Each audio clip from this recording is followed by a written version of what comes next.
Halo sobat, kali ini aku mau bahas film kucing-kucingan nih, karena kayaknya banyak ya yang antusias sama cerita tentang kucing. Nah, kali ini film yang akan aku bahas judulnya adalah A Street Cat Named Bob.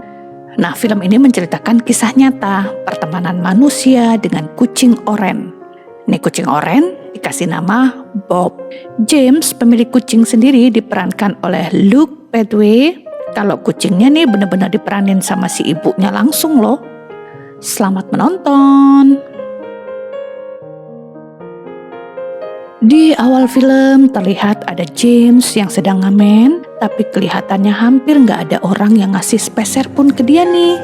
Kesian ya. Nah, kalau malamnya dia juga tidur di mana aja, besoknya ngamen lagi di tempat yang sama.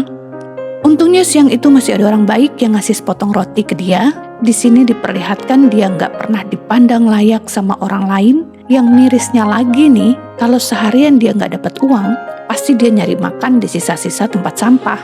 Nah, di sini diceritakan, akhirnya kita tahu nih kalau ternyata si James ini juga pemakai obat terlarang. Ketika temennya yang bernama Buzz nyamperin dia buat ngomongin obat-obatan terlarang, tapi kelihatan si James sih udah mulai menghindar. James lebih tertarik untuk memenuhi perutnya dengan makanan. Dia nyoba beli makanan, tapi uangnya kurang tuh. Nah, di sini dia mau nyanyi satu lagu buat bayar kekurangannya. Tapi ya ampun, sama si penjualnya, makanannya malah dibuang dong. Ketika dia lagi nyari tempat buat tidur, tiba-tiba si Buzz nyuruh dia masuk ke mobil. Katanya pemilik mobil itu lupa mengunci mobilnya. Di sini Buzz nawarin lagi obat ke James. Paginya, yang punya mobil datang. Ternyata si James hampir overdosis. Nah, akhirnya James dibawa ke rumah sakit. Sehingga cerita habis kejadian itu, di akhirnya mau ngikutin program rehabilitasi. Dibantu sama Val. Nah, dia disuruh minum metadon setiap harinya di salah satu apotek rujukan buat ngilangin kecanduannya sama obat terlarang. Di sini Val juga bantu nyariin tempat tinggal buat dia dan dinas sosial gitulah. Pokoknya akhirnya si Val dapet nih, tapi ini susahnya buat mintanya. Akhirnya senang banget nih James bisa dapat tempat tinggal yang layak. Udah gitu dikasih persediaan susu sama sereal. Singkat cerita lagi enak-enak mandi, tiba-tiba ada yang nerobos masuk rumahnya. Karena merasa ada yang masuk, si James panik lah. Ya lari ke sana kemari, tapi aman, gak ada apa-apa. Nah, pas dia masuk ke dapur, ternyata ada kucing yang lagi nikmat makan serealnya. Si Oren. Ternyata si Oren ini jinak banget loh. Udah dikasih susu, sekalian sama si James habis minum susu, disuruh keluar. Tapi si Orennya gak mau. Nah, untuk para pecinta kucing, pastinya udah pada tahu dong karakter kucing yang satu ini. Akhirnya si Oren ini ngikutin tidur di kasur yang di sebelahnya James. Keesokan harinya, James ngecek ke tetangga-tetangganya satu persatu. Kali aja ada yang kehilangan kucing. Tapi kayaknya nggak ada. Ya, akhirnya si Oren dilepasin begitu aja. Karena si James harus ngamen buat nyari uang. Nah, sebelum ngamen, si James mampir dulu ke apotek buat minum obatnya. Singkat cerita, ketika dia ngamen, dia ketemu sama ayahnya. Cuman istri baru ayahnya nih gak suka karena dia adalah pecandu. Yang sedihnya lagi nih, sampai dilarang loh buat datang pas Natal ke rumah ayahnya. Ayahnya juga bingung sih, harus gimana. Akhirnya ayahnya ngasih sedikit uang sambil bilang, mungkin nanti pas tahun baru aja ya, dia bisa mampir ke rumah ayahnya. Karena udah sore, dia pulang ke rumah. Si Oren ada di pojokan depan rumahnya. Tapi, kok badannya pada berdarah? Kayaknya habis berantem nih si Oren. Lagi bingung harus gimana? Dia ngeliat seorang wanita yang pernah dia lihat waktu itu. Ternyata si wanita ini tetanggaan sama si James.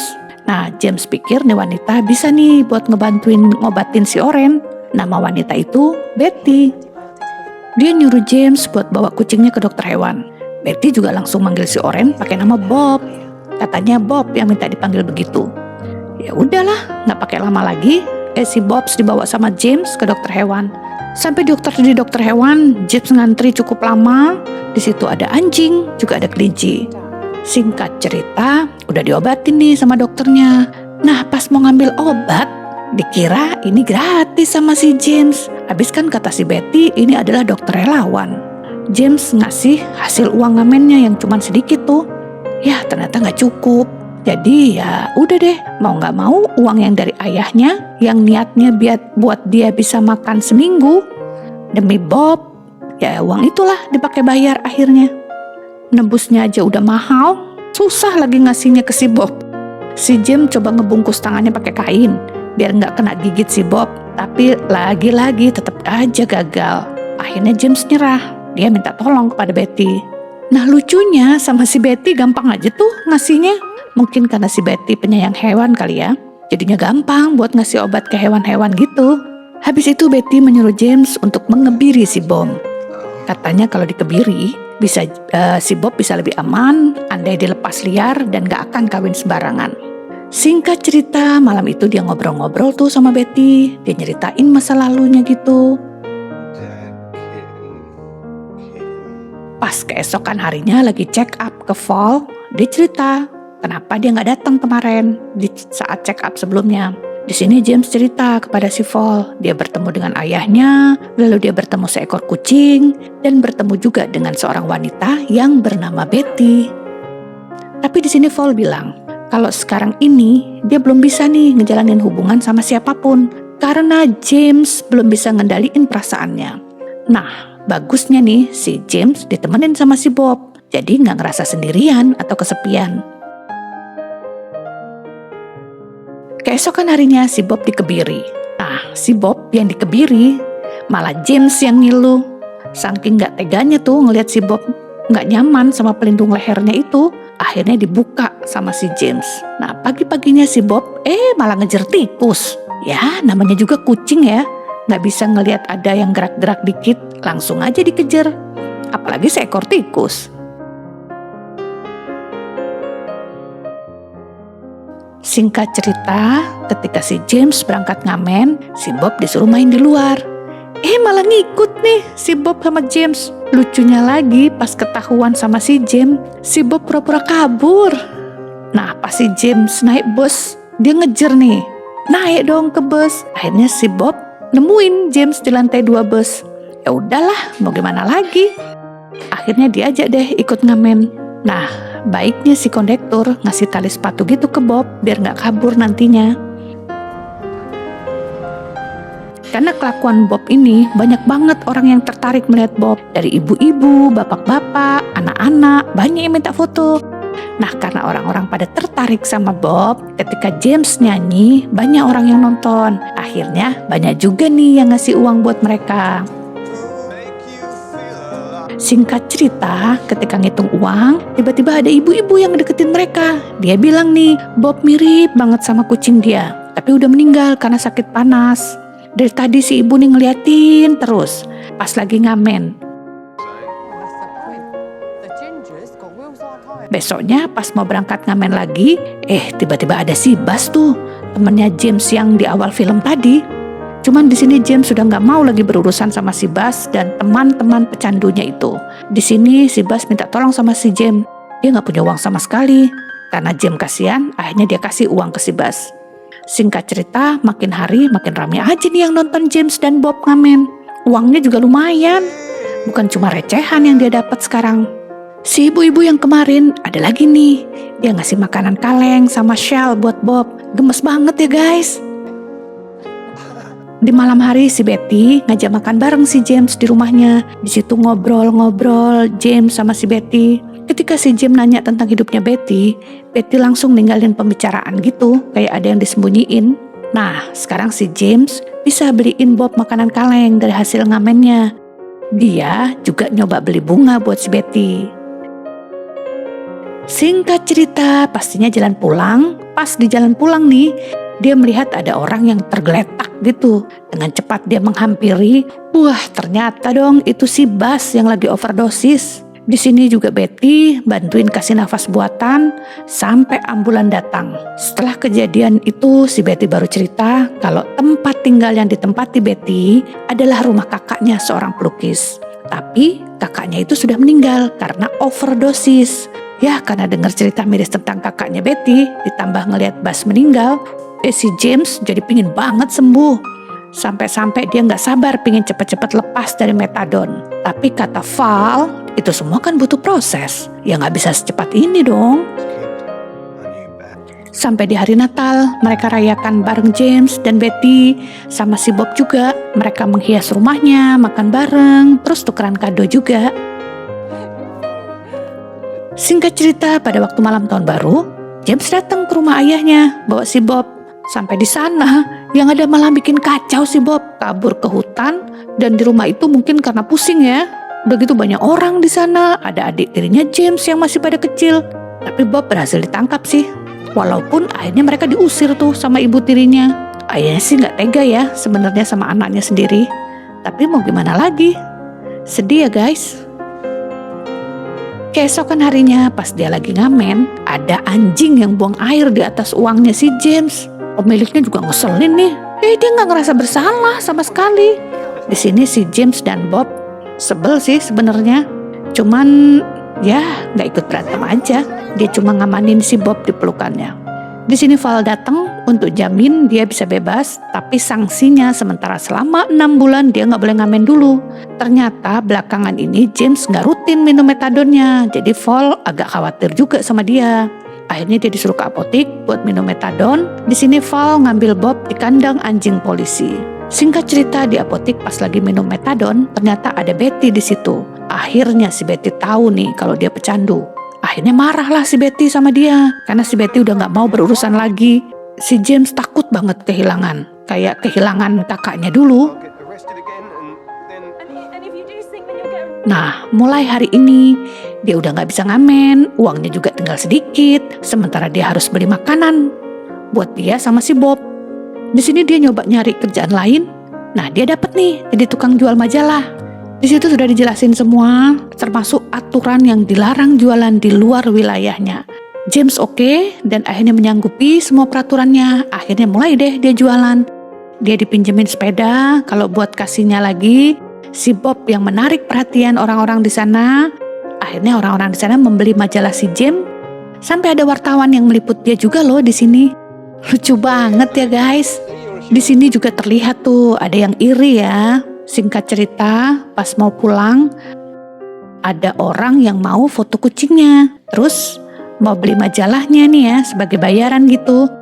Cuman di sini nih James sudah bilang ini nggak bisa karena bukan wilayah jualannya. Cuman sayangnya si James nggak ngebalikin uangnya. Di sini James ditegur sama atasannya. Nggak cuman itu doang, dia nggak boleh jualan majalah selama sebulan gara-gara kejadian itu. Ya sudah deh, akhirnya James nyoba baikan sama si Betty. Dia ngeliat si Bob ngejar katak. Takutnya nih katak itu mau dimakan sama si Bob, ya kan? Singkat cerita, sisa uang makin dikit. Untung masih bisa kebeli makanan mereka berdua. Akhirnya terpaksa deh dia melanggar hukuman. Dia nyoba ngamen pindah-pindah di tempat yang gak ketahuan polisi. Tapi karena uangnya makin sedikit, ya akhirnya cuma bisa beli 1 kaleng makanan yang bisa mereka makan berdua. Sekarang si Jim ini udah bener-bener kehabisan uang. Sampai harus kayak dulu lagi, nyari-nyari sisa makanan di tempat sampah. Makin sedihnya, kalau kita ngebayangin nih si jadi James ya, gak sanggup beliin makanan buat Bob. Dia gak tega melihat Bob kelaparan banget. Keesokan harinya dia mulai ngamen lagi, walaupun masa hukumannya belum selesai. Ya tapi mau gimana lagi? Di sini Betty tiba-tiba datang tuh, terus marah-marah sama si James karena James melanggar hukumannya. Tapi ya gimana, si Betty marah-marah, tetap aja nggak ngasih jalan keluar buat si James kan. Tapi saat marah-marah itu, Betty malah nggak sengaja ngomong kalau dia sebenarnya jatuh cinta sama si James. 1 bulan terlewati, akhirnya James sudah bisa nih jualan majalah lagi. Ya kayak biasalah, orang-orang tertarik melihat Bob. Sampai ada anak kecil yang pingin banget melihara Bob. Di sini ibunya si anak itu sampai mau beli berapapun harganya, asal Bob dijual ke dia. Tapi dengan tegas James menolak. Karena menolak begitu, marahlah dan membuang majalah itu. Di sini kabur deh tuh si Bob. Kebetulan ada anjing juga yang berusaha ngejar si Bob. Nah, di sini sedihnya James. Sudah nyari Bob kesana kemari, tapi nggak bisa ketemu. Sampai sekitar 2 hari. Akhirnya si Bob pulang pulang, dia cerita tuh sama si Val kalau si Bob udah 2 hari gak pulang. Nah, di sisi lain, nih ibu-ibu yang di awal cerita tadi suka sama Bob, ngasih tahu temennya kalau Bob sama James viral di YouTube. Akhirnya, si ibu itu jadi kepikiran buat jadiin buku dari kisah James sama si Bob. Balik ke James lagi nih ya, yang kehilangan Bob, itu ngebuat James hampir aja mau balik lagi ke dunianya sebagai pecandu. Untungnya dia diingatkan tentang Bob, menyelamatkan dia dari itu semua. Yang bikin senengnya lagi nih, pas dia masuk ke dalam rumah, tiba-tiba Bob udah ada di dalam rumah. Seneng banget dong si James ya bisa ngelihat Bob lagi. Di keesokan harinya dia bilang ke Val kalau dia siap buat lepas metadon. Dia juga siap ngelepasin tahapan-tahapan apa aja yang bakal dia rasain selama proses itu. Val bilang nih kalau lebih susah ngelepasnya dari metadon dari obatan-obatan lainnya. Dia bakal ngalamin sakit kayak flu tapi berkali-kali lipat sakitnya. Dan itu bakal berlangsung selama seminggu penuh. Sehingga sebelum itu dia pamitan sama si Betty nih kalau dia mau ngejalanin proses itu. Ternyata si Betty malah mau ngebantu dia. Si Betty bakal nyiapin makanan buat si Bob. Akhirnya dimulai nih, James harus menahan rasa sakit yang perih banget dari hari ke hari. Untung si Bob yang selalu nemenin dia. Singkat cerita, akhirnya proses itu lewat. James berhasil sembuh. Singkat cerita juga, di sini dia tahu kalau Betty mau pindah balik ke rumah orang tuanya. Tapi di sini Betty ngasih alamat dong, ngasih alamat orang tuanya sama nomor handphonenya Betty juga. Betty seneng nih James berhasil sembuh. Di akhir kisah, James ditawarin buat ngangkat kisahnya jadi buku. Dan si James datang nih ke rumahnya buat ngasih tahu kalau dia berhasil sembuh. Ayahnya ternyata selama ini juga nggak ada niat buat menelantarkan dia. Ayahnya cuma malu nih karena merasa gagal jadi seorang ayah. Ayahnya sekarang udah jadi berani ngakuin James anaknya ke istrinya itu. Nah, singkat cerita, di hari peluncuran bukunya ternyata rame banget yang datang. Mungkin yang hadir ini adalah semua orang yang suka sama kucing, bahkan sama hewan-hewan di sana. Di sana juga ada Betty loh, juga ada ayahnya, juga ada ibu tirinya yang datang sebagai tamu undangan. Di akhir cerita kita diperlihatkan James yang asli meminta tanda tangan kepada aktor James di film ini. Tapi guys, yang sedihnya kucing Bob ini udah gak ada lagi ya. Pertanggal 15 Juni 2012, Bob mati di usia 14 tahun. Sedih gak sih? Kucing sepintar ini, segemes Bob. Ya sebenarnya ini udah gak ada di dunia ini. Nah, itu tadi tuh alur cerita dari si kucing oranye, Bob. Gimana ceritanya? Kita dan hewan adalah sama-sama makhluk hidup ciptaan Tuhan. Sudah semestinya kita saling menyayangi dan saling menjaga. Apalagi di sini kita diperlihatkan kisah yang sangat menginspirasi antara Bob dan James yang saling bahu-membahu untuk membuat Bob terlepas dari kecanduan obat-obatan terlarang. Itu dia ya alur cerita film kali ini. Makasih loh yang udah nonton. Jangan lupa ya subscribe loh. Dah.